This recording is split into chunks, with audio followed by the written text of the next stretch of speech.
नमस्कार दोस्तों, study with Swapnil में आप सभी का स्वागत है। आशा करता हूँ आप सभी लोग स्वस्थ और खुशहाल होंगे।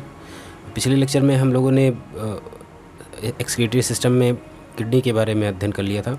आइए जो उसकी स्ट्रक्चर एंड फंक्शन यूनिट है, दैट मीन्स नेफ्रॉन, उसके बारे में हम लोग अध्ययन कर लेते हैं। तो चलिए शुरू करते हैं नेफ्रॉन्स के बारे में। जैसा कि आप लोग जानते हैं, नेफ्रॉन्स चाहे उन्हें यूरिनेफेरस ट्यूब्यूल्स भी कहते हैं, ये किडनी की फंक्शनल यूनिट होती है, यानी वृक्क की एक क्रियात्मक इकाई है।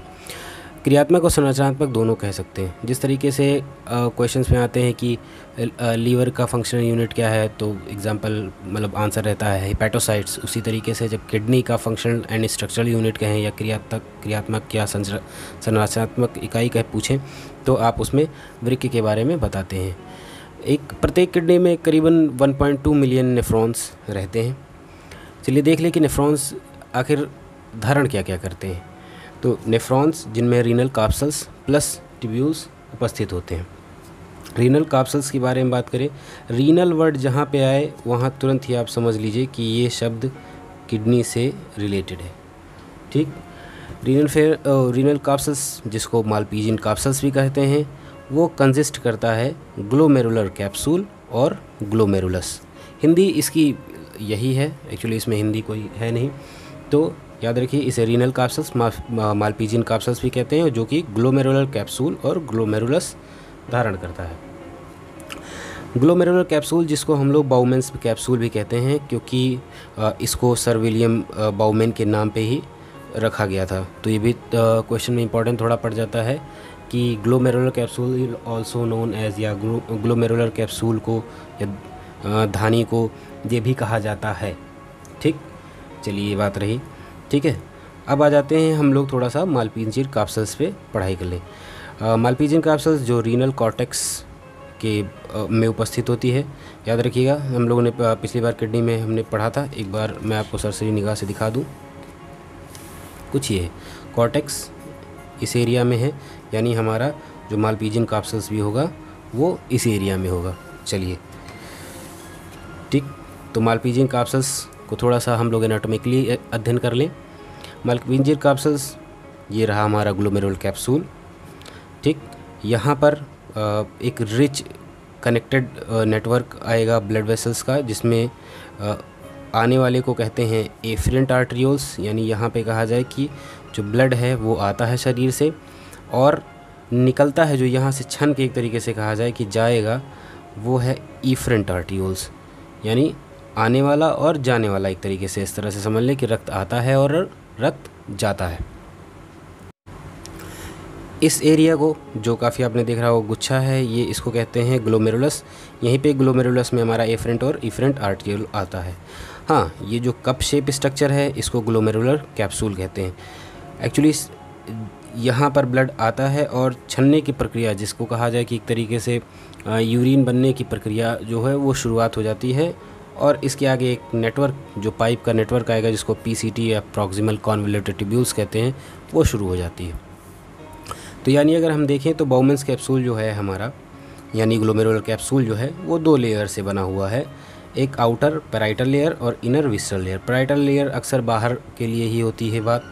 ठीक, ये किस तरीके से याद रखिएगा, इस पे बहुत बार कंपटीशन में पूछा गया है, खासकर ये आपके टीजीटी पीजीटीज़ में जो आने वाले एग्ज़ाम्स हैं, इंपॉर्टेंट है बायोलॉजी के लिए, उनमें पूछा गया है कि जो बाउमेन्स कैप्सूल का आउटर लेयर है या बाहरी भित्ति है, इस तरह से भी कहें हिंदी में, कि बाहरी भित्ति किसकी बनी हुई होती है, तो सिंपल स्क्वैमस एपिथेलियम की। इनर क्या है, ये काफ़ी है कि पोडोसाइट कहाँ पाए जाते हैं, ये भी पूछा जाता है। तो इनर विसरल लेयर में, अंदरूनी क्षेत्र में क्या उपस्थित रहेगा, पोडोसाइट्स। पोडो से देखिए वर्ड ही आ रहा है, पोडो मतलब पैर और साइट्स मतलब कोशिका। एक तरह से मतलब यानी कहा जाए कि फुट लाइक सेल्स, जो एकदम पैर की तरह दिखने वाले, यानी कहा जाए कम चपटे। ये ज़्यादा चपटे तो कहा जाए इनको कम चपटे एक तरीके से। इन दोनों इस के बीच एक स्पेस रहेगा जिसको कहते हैं कैप्सुलर लेयर, जो कि भरी हुई होती है ग्लोमेरुलर फिल्ट्रेट से। ठीक, उसके आगे अब हम लोग बात कर लेते हैं, क्योंकि यहाँ पे सारी प्रक्रिया हो गई। अब आगे की बात हो जाती है ट्यूब्यूल्स पे। यहाँ पढ़ने के बाद हम लोग उसको चित्र के माध्यम से समझेंगे कि किस तरीके से यूरिन फॉर्मेशन होता है। टिब्यूल्स जिसमें पीसीटी, लूप ऑफ हेनले और डीसीटी, यानी कहा जाए PCT then loop of Henle और ये रहा डीसीटी। ठीक, यानी हम पीसीटी यहाँ कर दें और ये लूप ऑफ हेनले को कर दें और ये हो गया हमारा डीसीटी का। इस पे पढ़ते हैं। पीसीटी प्रॉक्सिमल कॉन्वोल्यूटेड टिब्यूल्स कहते हैं इसको। ये इनमें जो वॉल होती है वो ब्रश बॉर्डर की होती है और इसमें brush border in the sense ही है कि यहाँ पे कुछ छोटे बाल के नुमा में आकार होंगे जिनको कहते हैं माइक्रोविलाइज, ये प्रेजेंट रहते हैं। डीसीटी क्या है, एक छोटा है पीसीटी से और इसमें माइक्रोविलाइज का काम नहीं होता, तो इसीलिए यहाँ पे उपस्थित नहीं होती। डीसीटी खुलता कहाँ पे है, ये मेन पाइप में एक तरह का से कहा जाए कि मेन पाइप में खुलता है, जो कि ढेर सारे कई डीसीटीज़ को इकट्ठा करता है और वह फिर यूरेटर की तरफ मूव कर जाता है। ठीक, चलिए, तो यानी कहा जाए कि डीसीटी कहाँ पे खुलता है, कलेक्टिंग डक्ट्स में। अच्छा, यहीं पर हम लोग जान लें कि नेफ्रॉन्स कितने टाइप के होते हैं, जो ये भी काफ़ी पूछा जाता है क्वेश्चन में कि टाइप्स ऑफ नेफ्रॉन्स कितने होते हैं। एक होता है, दो तरीके के हैं। एक है हमारा कॉर्टिकल नेफ्रॉन्स, जिसका पार्ट जो होता है किडनी में वो है करीबन 80 to 85%। ठीक, ये किडनी के सरफेस होता है और इसके पास लूप ऑफ हेनले जो है वो छोटी होती है। दूसरी है जक्स्ट्रा मेडुलरी नेफ्रॉन्स, ये 15 से 20% होता है और ये है रीनल कॉर्टेक्स और मेडुला के जंक्शन में प्रेजेंट होता है, मतलब जहाँ पे रीनल कॉर्टेक्स और मेडुला का एक तरह से संगम होना चाहिए या पॉइंट होने चाहिए, जहाँ पे मिलती है वहाँ पे ये होता है। याद रखिए, इनमें लूप ऑफ हेनले बहुत अधिक होते हैं, यानी लंबे होते हैं। ठीक, कुछ इंपॉर्टेंट पॉइंट्स है जैसे डक्ट ऑफ बेलेनाई, ये कहाँ प्रेजेंट होती है, ये रीनल पेल्विस के पास खुलती है। याद रखिएगा, रीनल कॉर्टेक्स में क्या क्या होता है, ये क्वेश्चन पूछा जाता है कि रीनल कॉर्टेक्स कंसिस्ट या रीनल कॉर्टेक्स धारण करता है मालपीजियन कैप्सल्स को, प्रॉक्सिमल और डिस्टेंट कॉन्वोल्यूटेड ट्यूब्यूल्स मतलब पीसीटी और डीसीटी। रीनल मेडुला क्या रखेगा, याद रखिएगा लूप ऑफ हेनलेस को, कलेक्टिंग ट्यूब्यूल्स को और डक्ट ऑफ बेलेनाई को। ये इसे याद रखिएगा क्योंकि ये बहुत इंपॉर्टेंट है और कई बार पूछ चुका है यहाँ मेडिकल के एग्ज़ाम से लेकर टीचर के भर्तियों के एग्ज़ाम्स में। ठीक, याद रखिएगा pelvis of each kidney continued into the ureter. Pelvis मतलब लास्ट रीजन, जो कि आपने देखा होगा कि किडनी का लास्ट रीजन जो है ये इस तरीके यहाँ पेल्विस एरिया जो कि यूरेटर में खुलता है। चलिए चित्र के माध्यम से हम लोग देख लें कि यूरिन फॉर्मेशन कैसे हो।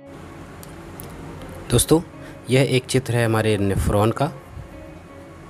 तो आइए देखते हैं कि यूरिन फॉर्मेशन अर्थात मूत्र का बनना कैसे शुरू होता है। यानी हम यहाँ पे अगर टॉपिक डाल दें तो यूरिन फॉर्मेशन। याद रखिए, यूरिन फॉर्मेशन में तीन मुख्य चीज़ें, जिसमें पहला है ग्लोमेरुलर फिल्ट्रेशन,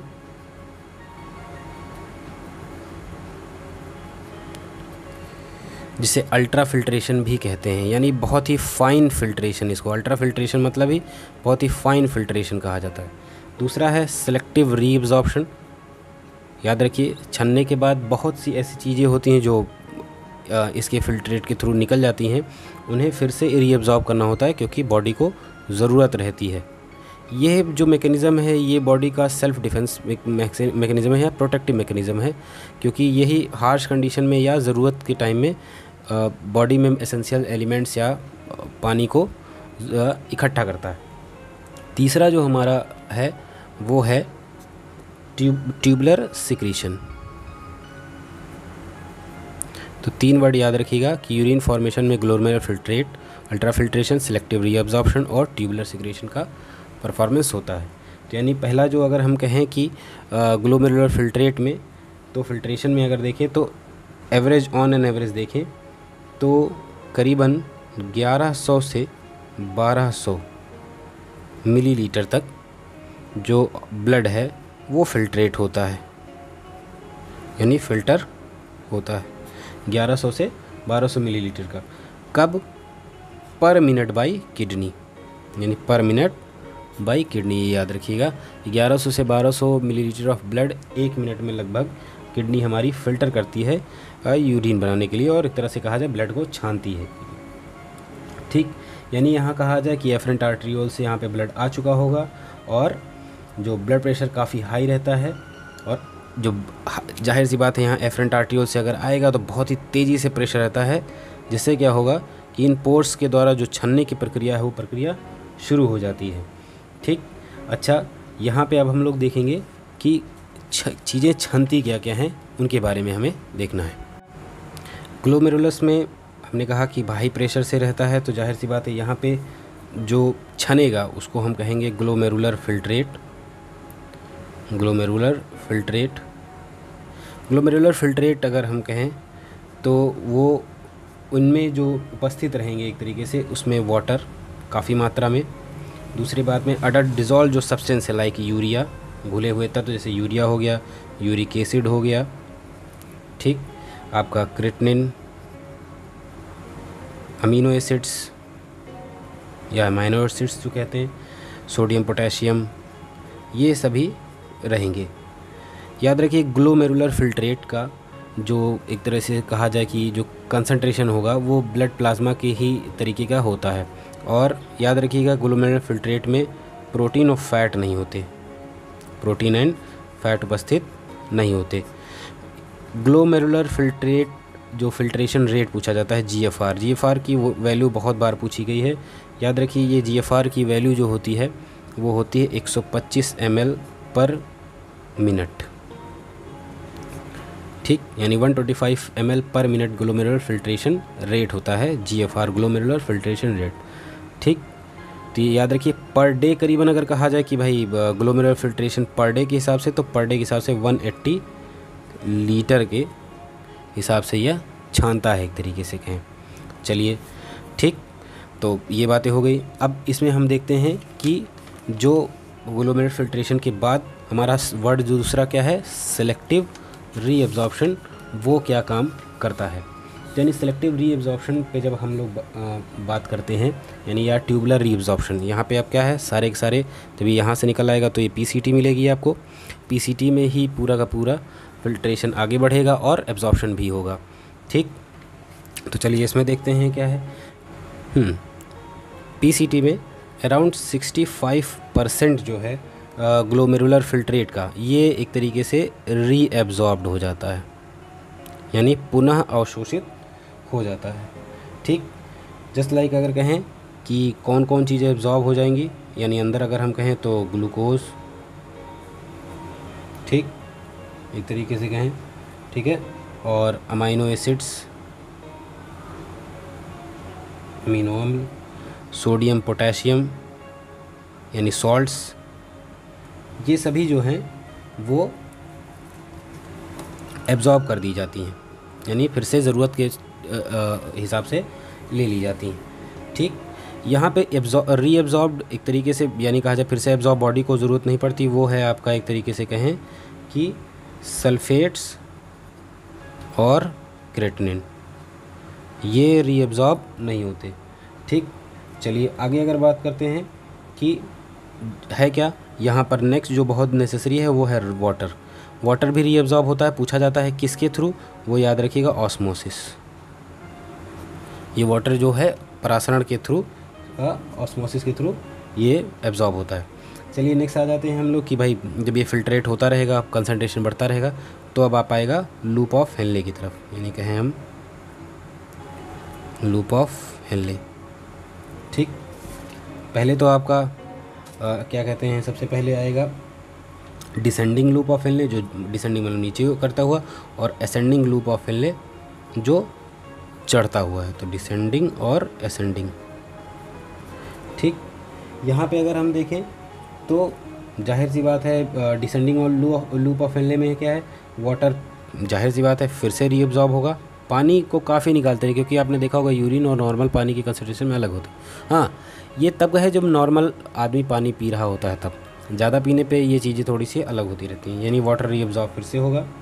ठीक है, उसके बाद इसी के साथ याद रखिएगा सोडियम और पोटेशियम या सोडियम और अदर सॉल्यूट्स, ये एब्जॉर्ब यहाँ पे नहीं होते डिसेंडिंग लूप ऑफ हेनले में, सॉरी मैं इधर लिख दिया डिसेंडिंग लूप ऑफ हेनले में। ठीक, अब आ जाते हैं असेंडिंग लूप ऑफ हेनले में। याद रखिए यहाँ पे असेंडिंग लूप ऑफ हेनले में वाटर जो है वो एब्जॉर्ब नहीं होता, क्योंकि यह इम्परमिएबल होता है। ठीक, यहाँ पर सोडियम पोटेशियम और कैल्शियम, मैग्नीशियम असेंडिंग एरिया में ये सभी परमिएबल होते हैं और क्या कर दिए जाते हैं, रीएब्जॉर्ब कर लिए जाते हैं। याद रखिएगा, पानी तो नहीं, लेकिन सोडियम, पोटेशियम और सॉल्ट जो होते हैं वो रीएब्जॉर्ब कर लेते हैं। यानी अब यहाँ पे असेंडिंग डिसेंडिंग ग्रुप में सिर्फ वाटर हुआ था, ठीक, और क्या कहते हैं, सोडियम और पोटेशियम नहीं हुए थे। यहाँ पर सोडियम और पोटेशियम हो रहा है और वाटर नहीं हो रहा है। यानी यहाँ पर जब हम जैसे जैसे हमारा यूरिन आगे की ओर बढ़ रहा है और ही कंसनट्रेटेड होता जा रहा है। अब जैसे ही आप आगे बढ़ेंगे तो आपको आ जाएगा सीधा का सीधा कलेक्टिंग डक्ट्स, सॉरी यहाँ पे आपका DCT आएगा, कलेक्टिंग डक्ट्स तो आ गया DCT। डिस्टल कॉलमेटेड ट्यूब्यूल्स में अगर हम यहाँ पे देखा जाए तो यहाँ पर भी एक्टिव, एक तरीके से कहा जाए, रीएब्जॉर्प्शन होता है। याद रखिए 2 वर्ड आते हैं, एक्टिव अक्सर वर्ड आ जाएगा, एक्टिव रीएब्जॉर्प्शन। एक्टिव रीएब्जॉर्प्शन मतलब यहाँ पर ATP का यूज़ हुआ है, एक तरीके से याद रखिएगा कि एक्टिव रीएब्जॉर्प्शन में जब भी वर्ड आ जाए, कभी भी वर्ड यहाँ पे बायोलॉजी में या कहा जाए कि सेलुलर फंक्शन में एक्टिव वर्ड आया तो यानी यहाँ पे कहीं ना कहीं एनर्जी या ATP का यूज़ हुआ है, ठीक। चलिए ये बातें आते हैं कि डिस्टल कॉलमेटेड ट्यूब्यूल में जो हमारा क्या कहा जाए कि सोडियम एक्टिवली किया जाएगा, ठीक, किसकी वजह से, एक हार्मोन हो गया एल्डोस्टेरोन। तो क्वेश्चन इस तरीके से भी बन सकता है कि in distal convoluted tubule sodium is actively reabsorb, ठीक, in distal convoluted tubule sodium is actively reabsorb through which hormone, ठीक। तो याद रखिएगा एल्डोस्टेरोन। अब पूछा जाता है कि एल्डोस्टेरोन किसके द्वारा सिक्रीट की जाती है, ठीक। तो याद रखिएगा कॉर्टेक्स ऑफ एड्रीनल ग्लैंड। अच्छा, एड्रीनल ग्लैंड कहाँ प्रेजेंट रहता है, याद रखिएगा वो किडनी के, प्रत्येक किडनी के ऊपर ही एड्रीनल ग्लैंड प्रेजेंट रहता है, ठीक।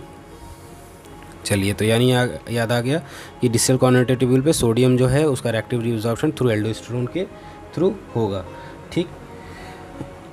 याद रखिएगा यहाँ पे जो वाटर का रीअब्जॉर्प्शन होता है यानी DCT की एरिया में वाटर का रीअब्जॉर्प्शन जो होगा वो under the influence of anti diuretic hormone या ADH हार्मोन के थ्रू होता है, ठीक। याद रखिएगा ADH हार्मोन जो है वो किसके थ्रू होता है, जो आपका पोस्टीरियर पिट्यूटरी ग्लैंड है, यानी पीयूष ग्रंथि इसको कहते हैं, पीयूष ग्रंथि, इसके थ्रू सिक्रीट होता है, ठीक। याद रखिएगा यहाँ पर जो DCT में अगर पूछा जाए कि DCT में वाटर का एब्जॉर्प्शन किसके इन्फ्लुएंस में होता है, किसके थ्रू होता है, through ADH anti diuretic hormone. ये हमको प्यास से बचाने का, एक तरीके से कहें कि प्यास से बचाने का काम करता है, यानी वाटर को रिटेन करने का, वाटर को बचाने का काम करता है, ठीक, जो कि सिक्रीट होता है पोस्टीरियर पिट्यूटरी ग्लैंड से। यहाँ से कलेक्टिंग, अब DCT के थ्रू अब ये कलेक्टिंग ट्यूब्यूल समझाएगा। इन कलेक्टिंग ट्यूब्यूल से बहुत ढेर सारे एरिया से, यानी ढेर सारी DCT से यूरिन आता रहेगा जो कि भेज दिया जाता है यूरेटर में, ठीक। तो एक तरीके से कहें यूरिन बनने का शुरुआत जो है वो हमारा ग्लोमेरुलर कैप्सूल से है, through high pressure of blood के आने से, और छन के यहाँ पर सारा का सारा यूरिन जो बनने का प्रक्रिया है जिसमें कि रीअब्जॉर्प्शन होना और क्या कहते हैं ट्यूबुलर सिक्रीशन होना, ये सारे के सारे क्रिया होते होते हमारा यूरिन यूरेटर में पहुँचता है, ठीक। तो हमने जाना कि ग्लोमेरुलर फिल्ट्रेट, सेलेक्टिव रीअब्जॉर्प्शन और ट्यूबुलर सिक्रीशन। ट्यूबुलर सिक्रीशन में याद रखिएगा जो बाहर निकलने का मतलब यूरिया, क्रेटिनिन, ये जो अमीनो एसिड्स ज़्यादा मात्रा में हैं, ये सारे के सारे निकल के जो कि एक ही तरह से यूरिन का फॉर्मेशन करते हैं वो है, ठीक। आपके लिए एक चीज़ जानने का है which is called significance of urea. ये मैंने अपने पिछले लेक्चर्स में बता रखा है, लेकिन आपको ये जानना ज़रूरी है कि यूरिया का सिग्निफिकेंस क्या है यूरिन फॉर्मेशन में। मतलब यहाँ पे यूरियोटेलिज्म, मैंने कहा था ना कि जो यूरिया सिक्रीट करते हैं वो कहलाते हैं यूरियोटेलिज्म। यूरियोटेलिज्म क्यों ज़रूरी है यहाँ पर, ये आपके लिए एक टास्क है जो कि पढ़ने के लिए, ठीक। कमेंट बॉक्स में ज़रूर कहिएगा कि इसका आंसर मिला कि नहीं, मैं आंसर ज़रूर देने की कोशिश करूँगा। तो कुछ जो ये वीडियो रही ये लगभग नेफ्रॉन्स के फंक्शन की रही, किस तरीके से नेफ्रॉन्स काम करता है। आशा करता हूँ ये वीडियो आपको पसंद आया होगा। प्लीज़ लाइक, शेयर और सब्सक्राइब ज़रूर करिए। आपकी छोटी सी हेल्प हमें बहुत मोटिवेट करती है आगे का काम करने के लिए। थोड़ी सी तबीयत ख़राब थी तो ये वीडियो आपको देर से मिली, माफ़ी चाहता हूँ। आपके साथ के लिए बहुत बहुत धन्यवाद। जय हिंद।